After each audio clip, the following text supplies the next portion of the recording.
Yeah, so what I'm going to do is I'll just introduce you and then I'll leave stage because I think that'll take me off of it. And then from there, you'll just be able to take it away. Got it. Cool. And you could see my full screen from this? Yep, I think we're good. I think we're live. Okay, cool. Hello, everybody. I hope you are having a great day in Mart Dreaming. Today, thank you for joining us. I hope that folks have had a very productive and enjoyable time thus far with Mart Dreaming, and now it's day two. What I would like to do now is introduce our amazing speaker today, which is Chris Ferraro from Tray.io, and he'll provide us some great insights on reinventing lead life cycles management. So take it away, Chris. Yep. Thanks, Gabe, for the intro. Really excited to chat today, and it's been a great overall event so far. Just a little background on this presentation before we get started. I want it to be really interactive, and we're going to leave plenty of time at the end for Q&A. So feel free to drop your questions in the chat along the way, and we'll make sure that we get to them in the end. So before we get into the actual topic, a little background on me. I started my career in sales and now I've since transitioned to product marketing at Tray. So at Tray, we are a low-code automation platform. The topic today is reinventing lead lifecycle management in the age of RevOps. And we're going to cover a few different focus areas here. One, the rise of revenue operations. Two, why we think lead lifecycle management is really the lowest hanging fruit, where you can make the most impact in your revenue operations function. Why your funnel is leaking and some of the challenges there when it comes to losing leads. And then a new approach to lead lifecycle through low-code automation, as well as some customer examples, customers who have adopted this approach and have become really successful. And as mentioned, we will leave a ton of time at the end for Q&A. So feel free to drop those questions in the chat and we will make sure to get to them. So the rise of revenue operations. So 2022 and going into 2023, we're seeing a really unprecedented investment in the revenue operations function. Well, what is revenue operations? It's really the confluence of marketing operations, sales operations, and customer service operations to drive transparency, accountability, and predictability into your revenue function.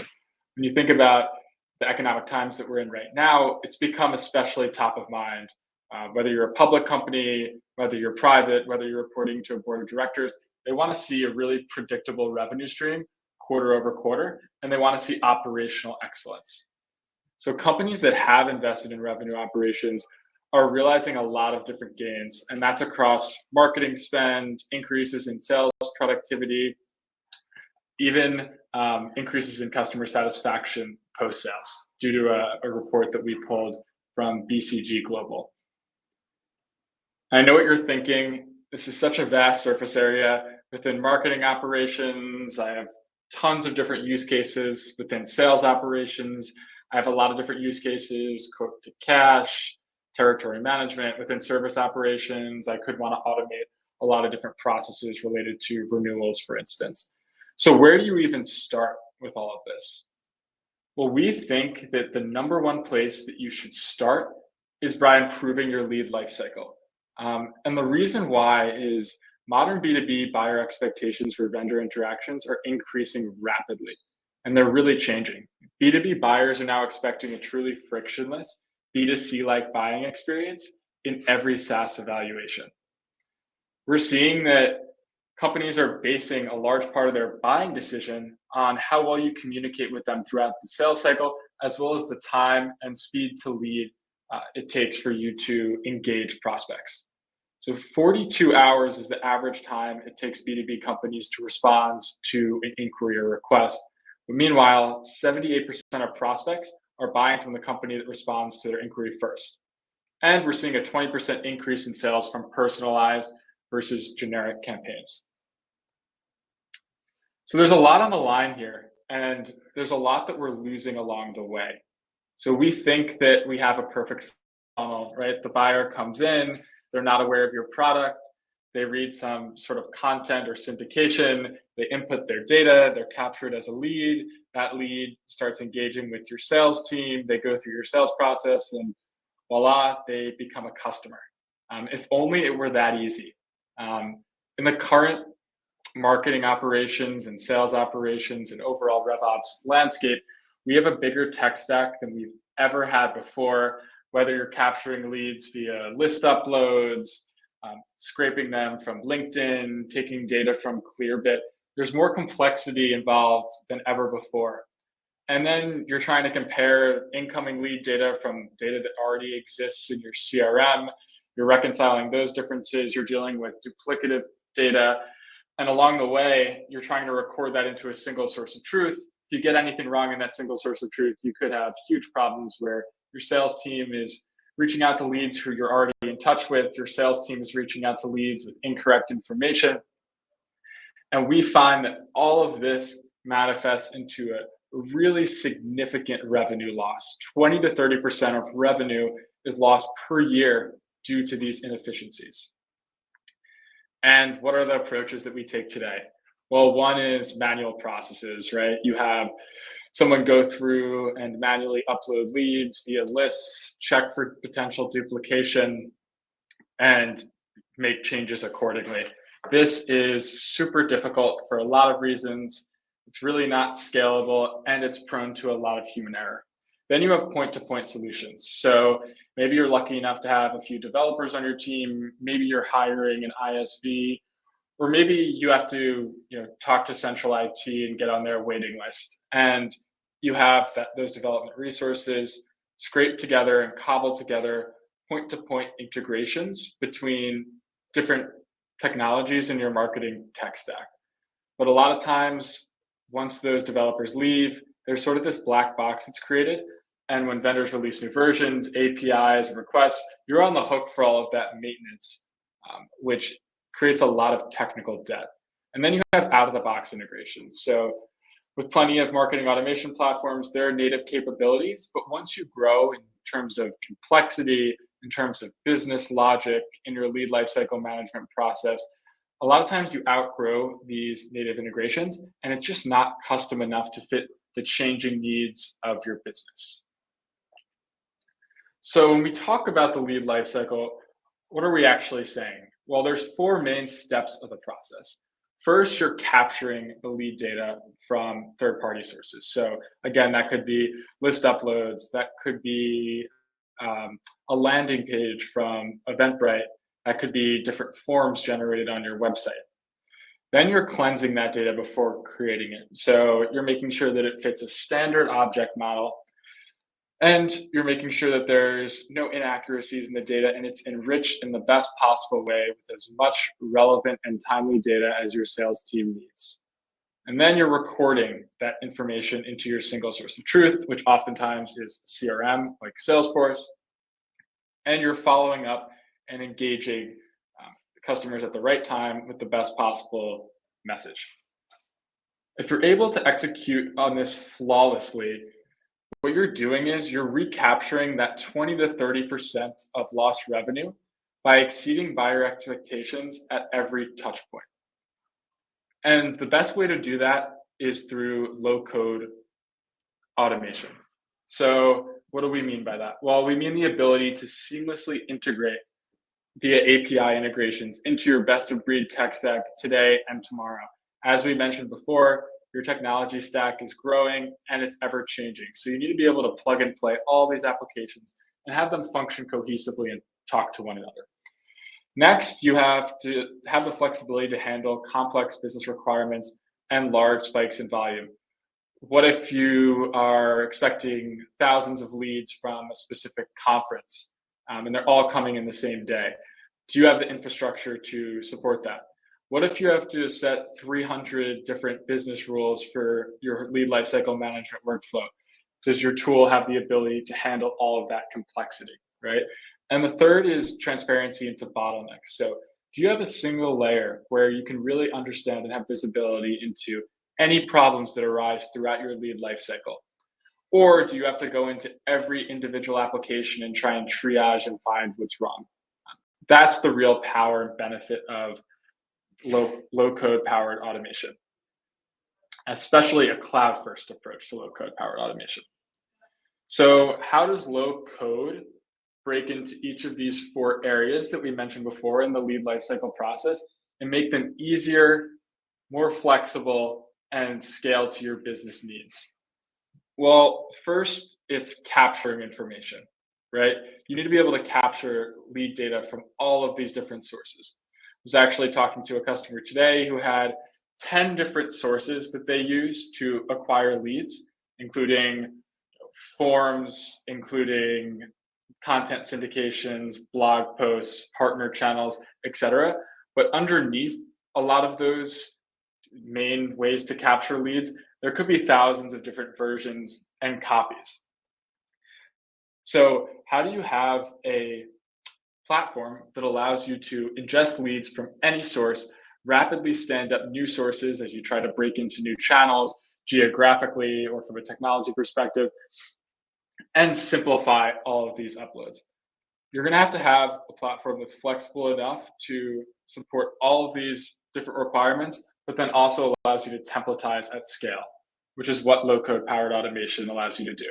So when you think about all of these different ways to capture leads that you see on the right, using API integrations and using a low-code platform will allow you to connect into all of these services and easily capture leads regardless of what the source is or where it's located. The next piece is making sure that you're preemptively cleansing this lead data. So you want to get ahead of the curve, right? If you end up just stuffing leads into your CRM that are incorrect or missing information, then down the line you'll have, first of all, an unhappy sales team, but second of all, a sales team that's reaching out to prospects with incorrect information, which is very dangerous for a variety of different reasons. It could compromise a current deal. It could leave a really bad taste in your prospect's mouth. So the best way to prevent those data quality issues is to do so before they're written to a source of truth and synced across your systems. Using a low-code automation platform, you can actually connect into all of these email validation platforms to ensure that emails are correct. Then you can create a standardized object model to normalize the data to acceptable values and create custom business logic that's filtering out unmarketable leads.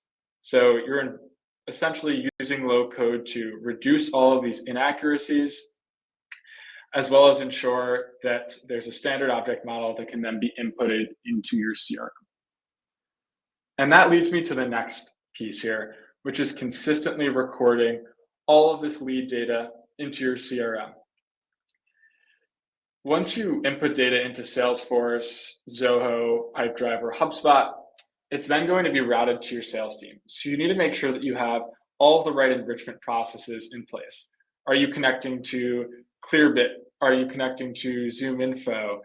Do you have all of their up-to-date contact information? So it can then be routed to the right individuals.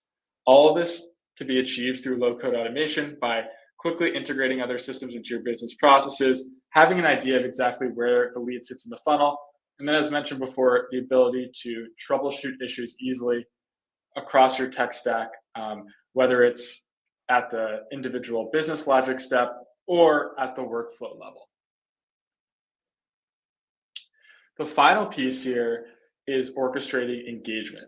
So once you've collected all of that data on your prospects and your leads have that information in the CRM system, you want to make sure that you're engaging them in the right ways. So you can actually use low-code automation platforms to connect into your outreach or your sales loft and work through custom campaigns based on the data they're enriched with. So let's say you have a prospect that you know just attended a webinar. You can then send them to a custom campaign in outreach or in SalesLoft or in group, specifically designed to nurture them with content and information and insights from the webinar.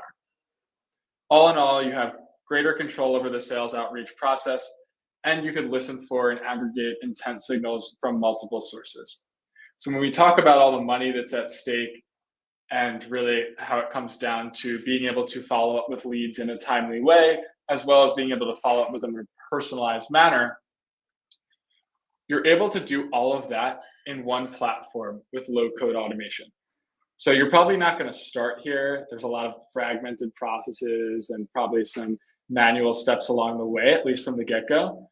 But this is what the future could look like with a low-code automation platform. So imagine being able to intake lead information, validate whether that information is correct, search for existing records. If there is an existing record, update that information. If not, create a new lead, enriching that data with all of up-to-date contact and engagement information, attributing that lead data with the right account, scoring, and then routing to the right leads. And we've seen that customers who have readily adopted low-code automation platforms, even at a high scale. So we had one customer that I talked to recently who has a sales team that scaled to 5,000 sales reps, and they get 80,000 inbound leads per month. Through implementing a low-code automation platform, they're actually able to go from intake all the way to sequencing from a sales team in under 3 minutes. So when you think about the ROI and the time that's saving the sales team, as well as just the overall operational efficiency, it's very significant. And low-code automation platforms are really focused on the user experience and democratizing access to all of these integrations and connectivity between systems. And it's doing so with the right governance and security in place and scalability, so you can feel confident that it can scale the needs of your business. But don't just take my word for it. Here are some of the results that were realized by leading customers who actually chose to adopt a low-code automation approach to speeding up various RevOps processes. So Jellyvision was similar to kind of what we've talked about today. They were able to increase their lead response time by 3x. AdRoll was able to leverage low-code automation to accelerate their sales insights, and other customers have done everything from increasing speed to onboarding to reporting and quote to cash. So I know that was a lot of information. And I did want to leave a very significant amount of time for questions at the end. So are there any questions from anyone who's been listening in? I'm going to open the floor now, and then I think Gabe is going to help us moderate through that as well.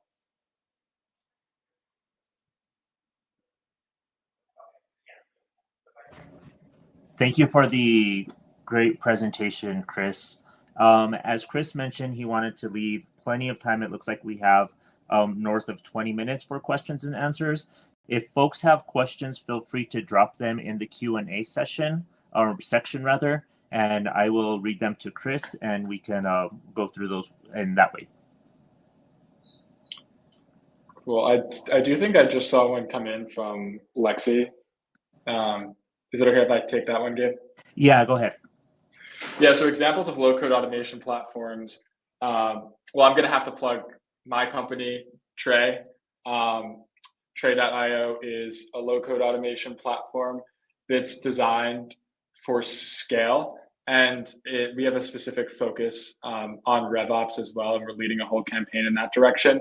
As far as low-code automation, there's kind of like two ends of the spectrum. You have the Zapiers of the world, where they're almost no code and usable by any business user. And then you have maybe the MuleSofts or the Tipcos or the Delboomies of the world that are very heavy code-based, where you're going to need specialized expertise to own and operate them. Think of Tray as a bit of a middle ground there, where you do need a basic understanding of APIs and data structures to be successful, but you don't need to be a full-blown developer. So you're getting the power to address all of these different use cases via low code. But then if there is a really complex requirement needed, you can fulfill that with code in the form of a JavaScript step or something of that sort.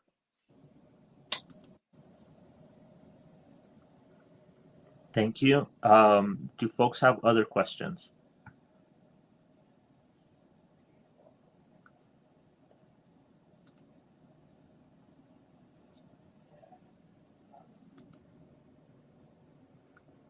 So I'm seeing one from Kayla, and she's asking, can you talk about how you two integrate with Salesforce? How to integrate with Salesforce? Yes, certainly. So I would say Salesforce is probably our most commonly used connector. We have 600 plus connectors, so that's definitely saying something. Which is why it's great to talk to this community. We integrate with tons of endpoints in the Salesforce API. So you would just use the Tray platform to drag and drop a connector into a workflow, add certain business logic depending on your use case, and then select the API endpoints within Salesforce that you'd like to make a call to. They come in the form of an operations dropdown, and then you have to configure the connector, whether you'd want it to be a daily sync, whether you'd want it to be via webhook. So really just specific to your use case, but you would be able to integrate directly with Salesforce through our connector, and the dropdown would showcase all the API calls that are available, and then the inputs required to execute on those API calls, and you'd be able to map the API output down subsequent steps.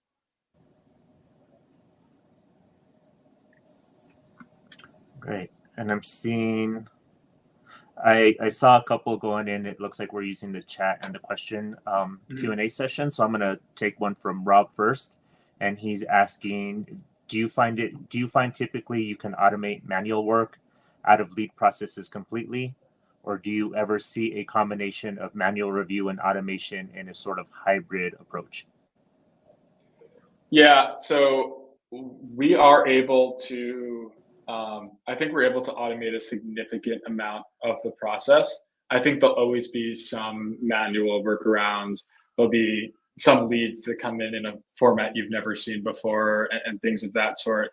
But to give you an example of a customer that I actually talked to today, they said they were able to automate 90 to 95% of the process. And so before, they were dealing with a lot of manual work, and to take the lead from initially getting ingested to when a sales team person reached out to them, it would take them upwards of 2 days.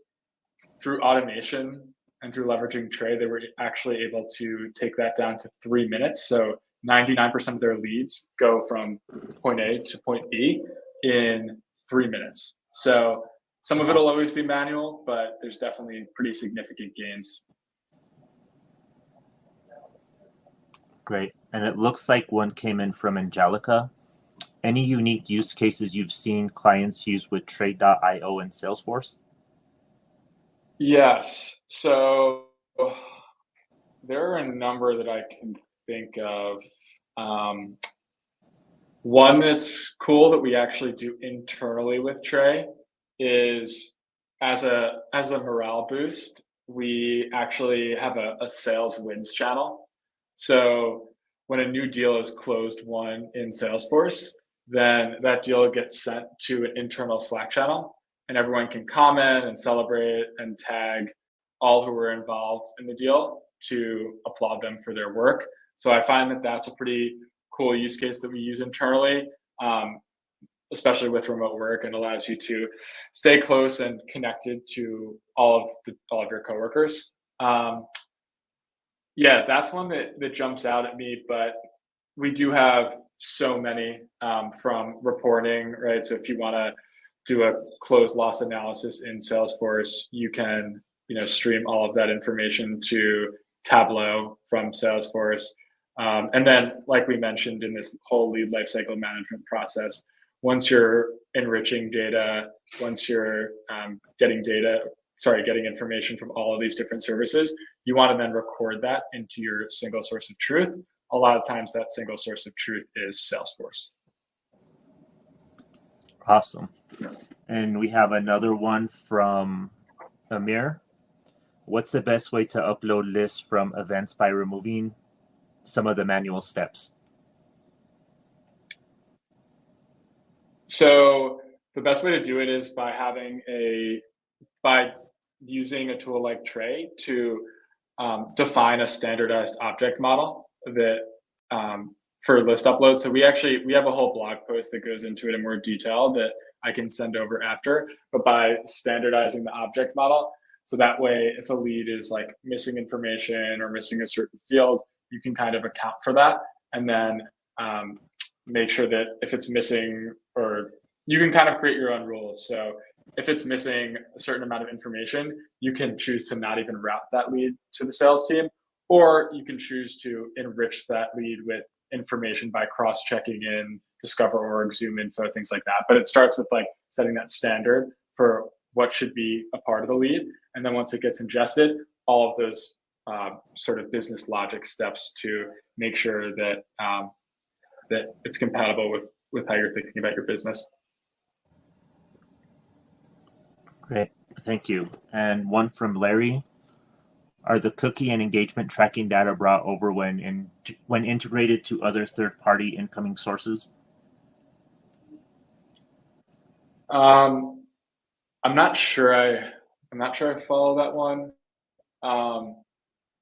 We're making API calls to these third-party sources, so you wouldn't be integrating in to like their cookie level information, unless like you'd basically just be getting so like if you're integrating into say a Discover or a Clearbit, you're making an API call to that service, you're collecting information on a certain lead, for instance, that's already in Discover Org or that's already in Clearbit, and then maybe you're populating that into your lead to enrich the lead with information in Salesforce, so now you have their contact information, but that wouldn't necessarily be cookie or engagement level data from that third-party service.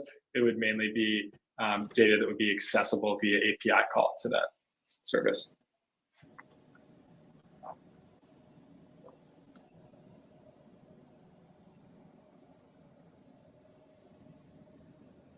Thank you. I'm just making sure I didn't pass over anything in the chat. Do folks have other questions for Chris?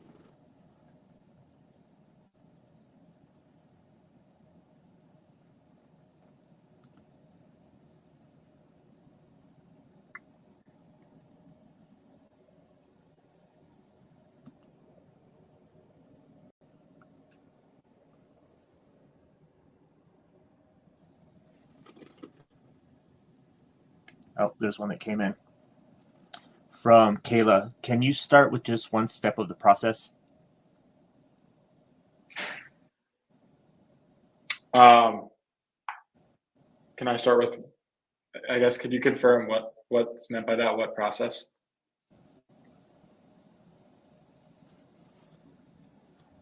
And I'm looking to see if there's one of the things she said, like just enrichment.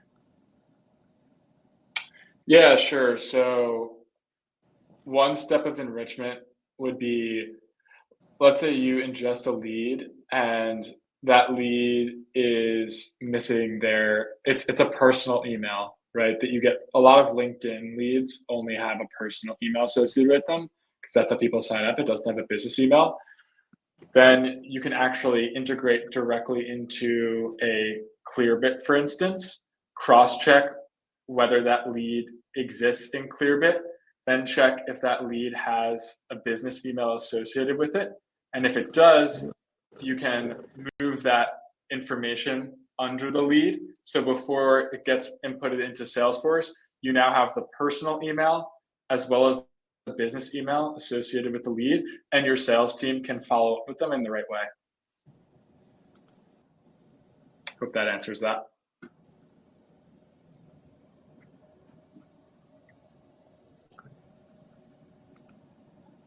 And I think, sorry, one thing just to highlight that I thought of with that question is you're going to have a lot of different business rules and logic depending on how your company is thinking about your own lead lifecycle management. As I mentioned, we have one customer who has 300 different logical rules that happen throughout their lead lifecycle management. So you need a ton of flex, and it could even vary by geography due to compliance concerns or things like that. So what LowCode does is it allows you to set these rules. It allows you to be really flexible and change them if need be, and sort of make them really custom to what your business is trying to achieve. And that's versus being stuck with maybe a native integration that's good out of the box, but something you may outgrow with scale or with complexity as the business continues to grow. Thank you. Thanks for that additional piece. And it Yep. looks like there's another one from Angelica. Any cool integrations with Slack that you've seen? Yeah, so one cool one that we have, there are a few that come to mind, actually. One that's cool is that we facilitate is between Gong and Slack. So we listen for competitor keywords in Gong. And if a certain competitor comes up during a sales call with our reps and a prospect, then we actually send that data and that information to a Slack channel called competitors. So we can keep track of how many times each one of our competitors is mentioned over a month to month, quarter over quarter, and year basis. And it really helps us keep a pulse on sort of the competitive landscape. Another one that's cool is post sales. We want to follow up with our customer issues as quickly as possible. So when a customer fills out a Zendesk ticket, everyone on the immediate account team is notified and tagged in Slack, and they can comment in a Slack channel. So that way they can follow up with that issue and request as quickly as possible and escalate if need be, making sure that they're adhering to the right SLAs and solving the problem as efficiently as possible. Well, that's awesome. Like that's our company lives on Slack, so that would be very useful. Yep. Yeah, there are just so many different use cases when you think about it. Even intent data. So like if a lead goes on your company's G2 page, for instance, you can then and you're capturing that data via Bambora or one of the other intent data tracking services. You can then send that to a Slack channel. We have an intent data Slack channel, and it immediately tags the Salesforce account owner who's associated with that record, as well as the SDR. So you're basically getting real-time notifications when a prospect who's associated with one of your accounts has visited your G2 page, which is pretty cool, and that's helped in a lot of ways. Another one that's cool is funding announcements. So you can track funding announcements. I believe we track it on Crunchbase. And so if I was a sales rep and I had a territory and one of my accounts in that territory had a new funding announcement, I could then get a Slack message with all the information on that announcement. So I have maybe a reason or impetus to reach out to them and also have a potential value proposition around their funding and further investment in the business. That's awesome. I know with our organization, we use Slack mostly for internal messaging, but it's really cool. One of the pieces that you said is that you're also able to tag like account owners. So it's serving like the business purposes as well to notify folks that there's actions to be taken. Yep, exactly. Cool. Like that's way cooler than like the activity timeline in Salesforce, because a lot of users may not enter Salesforce every day, but folks are always on Slack when it's used in a company. For sure. So we got another question. You can share, or maybe more of a comment, you can share G2 data in real time with your team? Yes, so I believe it's G2 data it's intent data, so it comes through Bambora, I believe, and then we connect Bambora to Slack. So once Bambora picks up the intent on our G2 page, then it would go to our Slack channel and notify all of the team and everyone involved.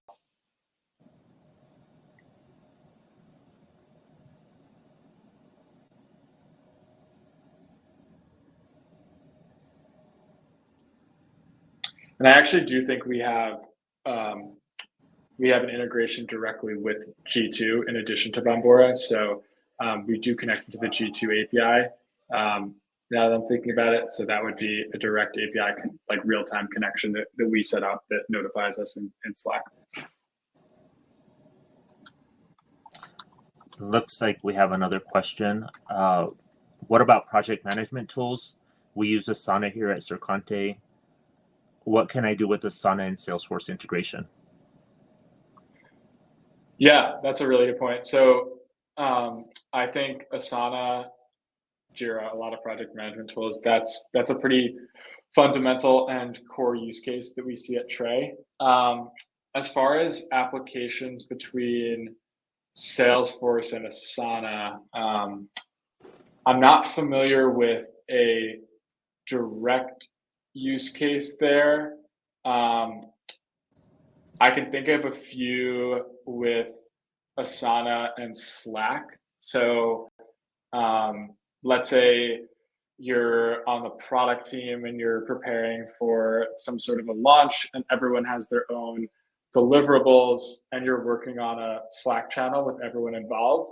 You could get programmatic updates once someone has, say, finished a part of their Asana project.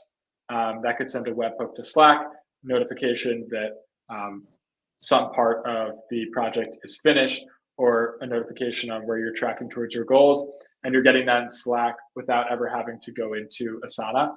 It's helpful because a lot of companies are just running on Slack, and you have a ton of different SaaS applications, so you're able to kind of stay and see through that one pane of glass, sort of all the interactions that are going on with different stakeholders and across different projects.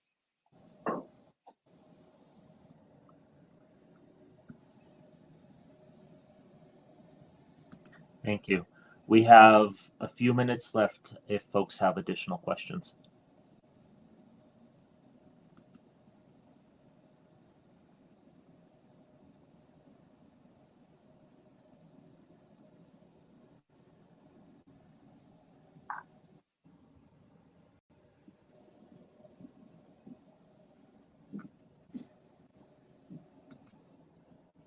One thing just to shamelessly plug at the end, as we're waiting for any additional questions.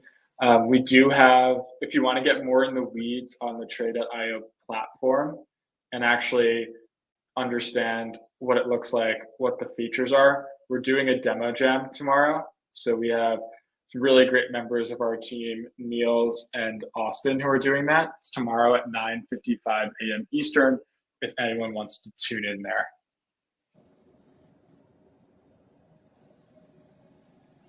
Great. That sounds like a great opportunity to be able to see it in action, or the application of a Trade.io. Definitely. I think it's good. It's good paired with this session because here you're getting sort of the high level, what the problem we're solving is, and then what the value is of our platform. But there are going to be some use case specific questions like, great, that all makes sense at a high level, but what does it actually look like? What are the tools that you have to accomplish this? And that's really what that session is going to hit on. So definitely recommend for anyone interested. Awesome. And I know you mentioned Slack a couple of times. How would it integrate with, is it able to integrate with like Microsoft Teams? And have you seen any use cases around that? Yes, so we do have a out-of-the-box integration with Microsoft Teams. A lot of the use cases would kind of be similar to Slack, just with Teams instead. I've seen plenty of different use cases. Teams has a bot as well as the Slack bot, so there are some cool use cases there where you can actually I saw one where you could surface a card in Microsoft Teams for users within the organization to actually fill out like product feedback. So if you're part of an organization and you hear from a customer that X feature needs to be improved, it was a connection between the Teams survey bot that would give you the survey to fill out with all of that information, and then directly to product board. So your own product organization could actually action all of that feedback and make improvements based on what you've inputted into that survey and customer sentiment.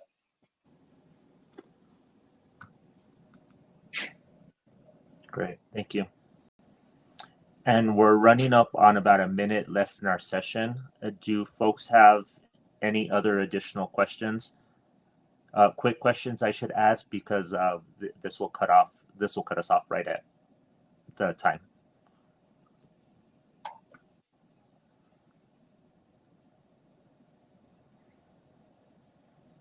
Okay, I'm starting to see the thank yous. Oh, go ahead. I was going to say before we get cut off, and sorry to cut you off, Gabe, but thanks again for tuning in. Really appreciate it. If you do need to get in touch, my email is right there, chris.ferraro@trade.io. Also, feel free to connect with me on LinkedIn. I'm definitely open to connecting there. And yeah, if you do have time tomorrow, check out the Trade Demo Jam or visit us online at trade.io. Thank you. And Mar Dreamies is coming up shortly, so if you have time, please pop into that and enjoy the rest of it.